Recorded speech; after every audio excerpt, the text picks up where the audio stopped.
पूरे सावन माह में किस प्रकार से पूजा करनी चाहिए ताकि भगवान भोलेनाथ प्रसन्न हो। सोमवार का दिन भगवान भोलेनाथ को बहुत प्रिय होता है और सावन का महीना विशेष रूप से उनके प्रेम और आशीर्वाद के लिए जाना जाता है। इस महीने में यदि कोई पूरे श्रद्धा भाव से भगवान शिव की पूजा करता है तो उसे भोलेनाथ की कृपा और माता पार्वती का आशीर्वाद प्राप्त होता है। कई लोग पूरे सावन का व्रत रखते हैं जबकि कुछ केवल 4 सोमवार का व्रत करते हैं। यह व्रत रखने का निर्णय हर व्यक्ति पर निर्भर करता है। सावन के महीने में विशेष रूप से प्रदोष और शिवरात्रि के दिन पूजा करना और भी महत्वपूर्ण होता है क्योंकि यह दिन भगवान शिव के लिए बहुत खास माने जाते हैं। अब इस दिन की पूजा की शुरुआत करते हैं। सबसे पहले सुबह स्नान आदि से निवृत्त होकर साफ सुथरे कपड़े पहने। यदि हो सके तो नहाने के पानी में गंगा जल मिला लें, इससे स्नान का महत्व और बढ़ जाता है। इस दिन सफेद कपड़े पहनने से बचें और विभिन्न रंगों के कपड़े पहनें क्योंकि हर रंग भगवान शिव को प्रिय है। खासकर हरा रंग सावन में बहुत शुभ माना जाता है। अब किसी भी शिव मंदिर में जाएं और भगवान शिव का अभिषेक करें। आप शाम के समय यह पूजा कर सकते हैं क्योंकि प्रदोष काल में भगवान शिव की पूजा का महत्व अधिक होता है। यदि शाम को समय न हो तो आप सुबह भी पूजा कर सकते हैं। इस प्रकार चौकी या पेट पर सफेद या हरे रंग का कपड़ा बिछाकर फूलों का आसन तैयार करें और शिव परिवार की पूजा करें। आप इस तरह से शिवलिंग का अभिषेक कर सकते हैं। इसके लिए एक थाली लें। आप पीतल या स्टील की थाली ले सकते हैं जो आपके पास हो। अब उस पर स्वास्तिक या ओम का चिन्ह बनाएं और बेलपत्र के साथ भगवान शिव को विराजमान करें। इस प्रकार सावन के सोमवार को घर पर पूजा करने से भगवान भोलेनाथ की विशेष कृपा प्राप्त होती है। इसके लिए आप किसी भी प्रकार का शिवलिंग ले सकते हैं, चाहे वह पत्थर का हो, स्फटिक का हो या नर्मदेश्वर हो। यदि आपके घर में शिवलिंग नहीं है तो आप मिट्टी से भी शिवलिंग बना सकते हैं। शिवलिंग की दिशा उत्तर की तरफ होनी चाहिए और उसकी जलहरी भी उत्तर दिशा की ओर होनी चाहिए। सबसे पहले पूजा स्थल पर धूप रखें और फिर पूजा की शुरुआत करें। इसके बाद शिवलिंग को शुद्ध जल से भरें और 4 बार जल अर्पित करते हुए भगवान शिव का अभिषेक करें। यदि आप चाहें तो अभिषेक करते समय जल में 2 से 3 बूंद गंगा जल भी डाल सकते हैं क्योंकि गंगा जल से अभिषेक करने से भगवान शिव अत्यधिक प्रसन्न होते हैं। सावन के महीने में गंगा जल का उपयोग विशेष रूप से शुभ माना जाता है और अगर आपने कुंभ मेला से गंगा जल लाया हो तो उसे भी इस पूजा में इस्तेमाल कर सकते हैं। अभिषेक करते समय ओम नमः शिवाय का जाप करें। जल से अभिषेक करने के बाद पंचामृत का उपयोग करें। पंचामृत में दूध, दही, घी, शहद और शक्कर होती है और इन्हें भगवान शिव पर अर्पित किया जाता है। इनसे अभिषेक करने से भगवान शिव प्रसन्न होते हैं। इसके बाद गंगा जल और फूलों के साथ स्थान को पवित्र करें। अब कलवा अर्पित करें और फिर भगवान गणेश को तिलक करें। तिलक के लिए चंदन, रोली और अक्षत अर्पित करें। गणेश जी के बाद शिवलिंग का पूजन करें। अगर आपके घर में शिवलिंग नहीं है तो आप बेलपत्र, शमी पत्र या आंकड़े के पौधे के गमले में मिट्टी से शिवलिंग बनाकर पूजा कर सकते हैं। पूरे सावन में बहुत से लोग पार्थिव शिवलिंग का निर्माण करके उनकी पूजा और विसर्जन करते हैं। अब भगवान शिव को चंदन से तिलक करें क्योंकि शिवलिंग पर सिंदूर, रोली या कुमकुम नहीं चढ़ाया जाता। इसके बाद चंदन से त्रिकुंड बनाकर उनका श्रृंगार करें और फिर अक्षत अर्पित करें। देखिए, पूजा में इस्तेमाल होने वाला चावल हमेशा साबुत और बिना टूटे फटे होना चाहिए। शिवलिंग पर खंडित चावल नहीं चढ़ाए जाते, इसलिए ध्यान रखें कि चावल बिल्कुल सही और स्वच्छ हो। चावल को थोड़ा गीला करके उसे शिवलिंग पर अर्पित करें। अब हम बेलपत्र का उपयोग करेंगे। बेलपत्र को डांडी से तोड़कर उसकी चिकनी साइड से शिवलिंग पर अर्पित करें। आप बेलपत्र पर ओम का चिन्ह या राम लिख सकते हैं या फिर उस पर चंदन का तिलक करके कुछ अक्षत अर्पित कर सकते हैं।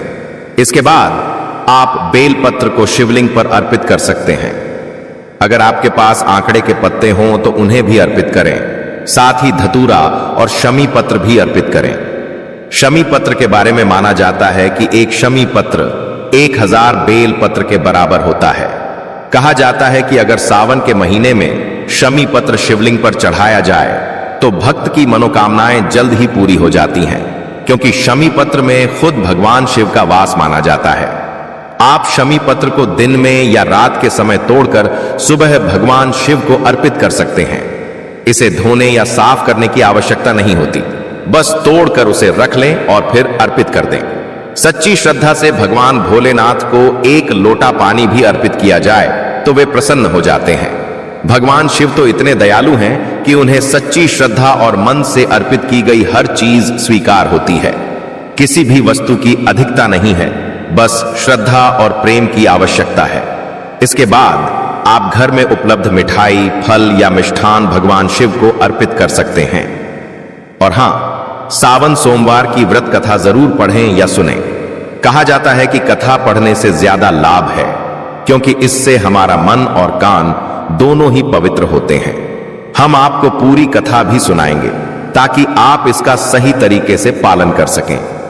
सावन सोमवार व्रत की उत्पत्ति और उसकी पौराणिक कथा बहुत प्राचीन है और यह कथा बहुत पहले के समय की है। एक नगर में एक निर्धन ब्राह्मण और ब्राह्मणी रहते थे।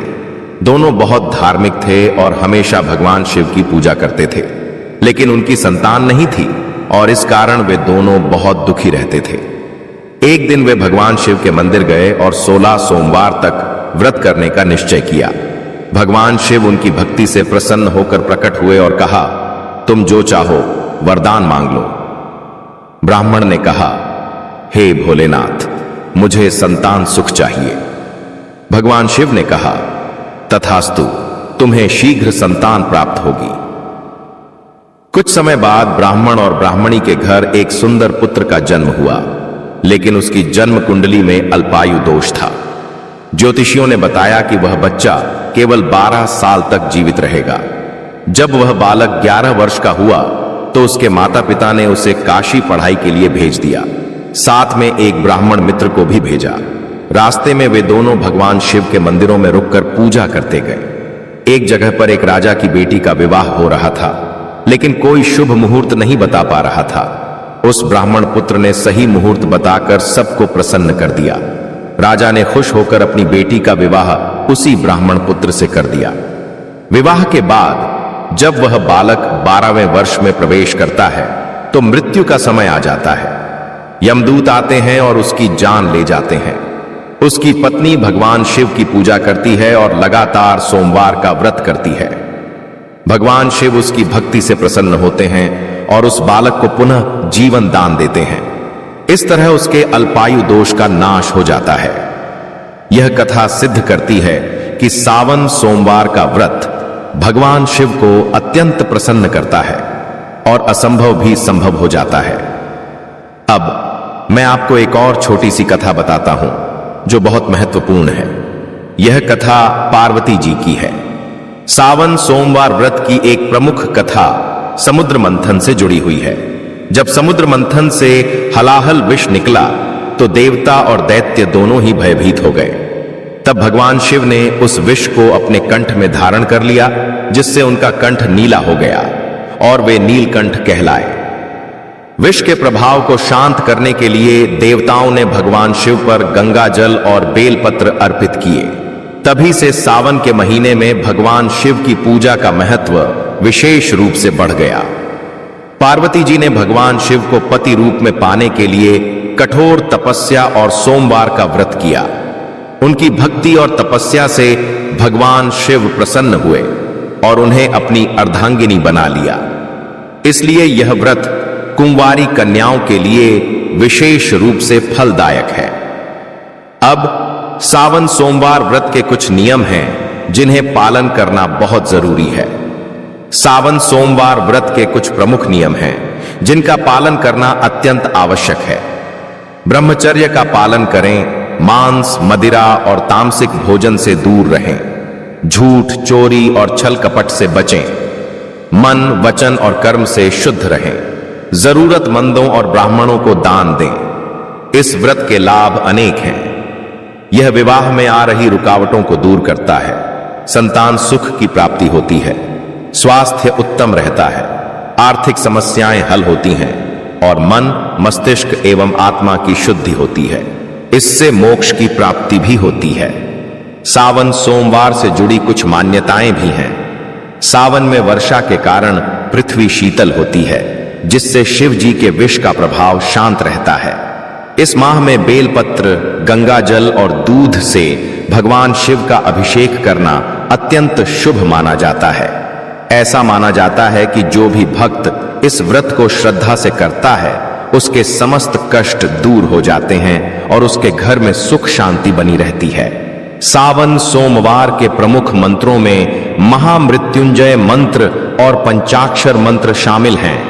महामृत्युंजय मंत्र: ओम त्र्यंबकम यजामहे सुगंधिम पुष्टिवर्धनम उर्वारुकमिव बंधनान मृत्योर्मुक्षीय मामृतात्।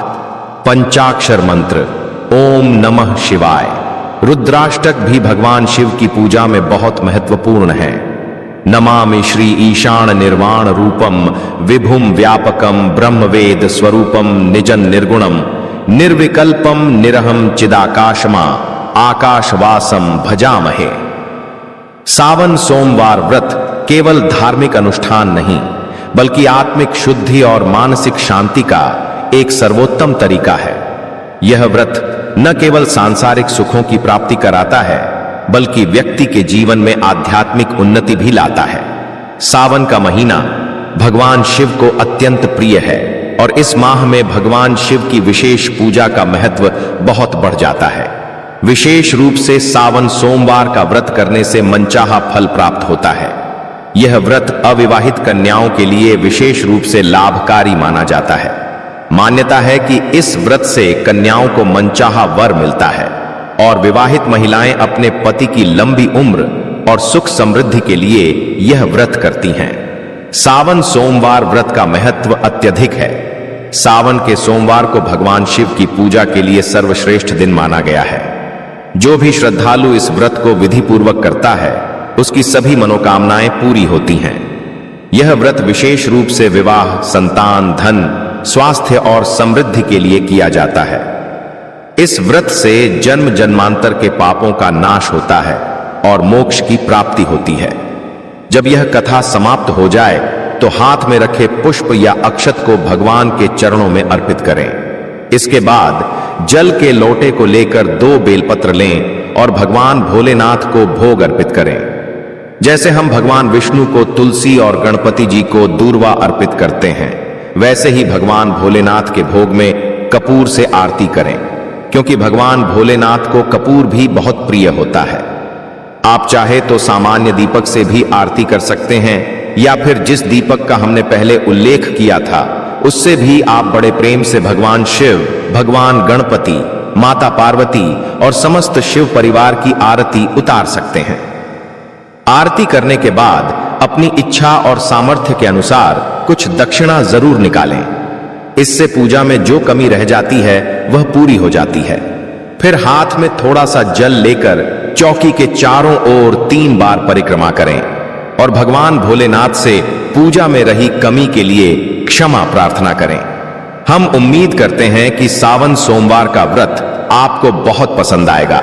अगर आपको वीडियो अच्छी लगी हो तो इसे लाइक और शेयर करें और ऐसी वीडियो को देखने के लिए हमारे चैनल ज्ञानवर्धक टेल्स को सब्सक्राइब करें। अब हम आपको एक महत्वपूर्ण जानकारी देने जा रहे हैं। सावन मास में शिवलिंग पर किस वस्तु को चढ़ाने से कौन सा लाभ होता है, यह जानना बहुत जरूरी है। यह जानकारी हमारे लिए अत्यंत उपयोगी हो सकती है, क्योंकि इससे हम जान सकते हैं कि किस वस्तु से कौन सा लाभ प्राप्त होता है। पहली बात, बेलपत्र जो हर कोई शिवलिंग पर चढ़ाता है, इससे सभी संकटों से मुक्ति मिलती है। यदि आप सावन के महीने में शक्कर चढ़ाते हैं तो आपको सुख और सौभाग्य की प्राप्ति होती है। 1 लोटा दूध चढ़ाने से मानसिक शांति मिलती है। यदि आप इलायची चढ़ाते हैं तो दरिद्रता दूर होती है। चावल चढ़ाने से धन की प्राप्ति होती है। खास तौर पर अगर किसी के पास धन संबंधित परेशानी या कर्ज है तो उसे शिवलिंग पर चावल चढ़ाना चाहिए और चावल एकदम स्वच्छ और टूटे फूटे नहीं होने चाहिए। अगर आप गाय के घी को शिवलिंग पर चढ़ाते हैं तो आपको बोलने में तेज और प्रभाव मिलता है। केसर चढ़ाने से दांपत्य जीवन में प्रेम और सौहार्द बढ़ता है।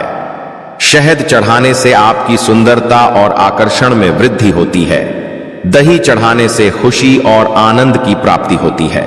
इत्र चढ़ाने से लोगों से मुक्ति मिलती है और धर्म में लाभ होता है। वाला चढ़ाने से धन और लंबी उम्र मिलती है। काला तिल चढ़ाने से विजय प्राप्त होती है और पितरों की कृपा मिलती है। गेहूं चढ़ाने से संतान सुख मिलता है। धतूरा चढ़ाने से शिव जी अत्यंत प्रसन्न होते हैं। तो भक्तों, हमें उम्मीद है कि यह जानकारी आपके लिए लाभकारी होगी। कृपया कमेंट बॉक्स में हमें बताएं कि आपको यह जानकारी कैसी लगी। अगर वीडियो अच्छी लगी हो तो इसे लाइक करें और अधिक से अधिक अपने परिवार और दोस्तों के साथ शेयर करें। धन्यवाद। और कमेंट बॉक्स में हर हर महादेव अवश्य लिखें। ओम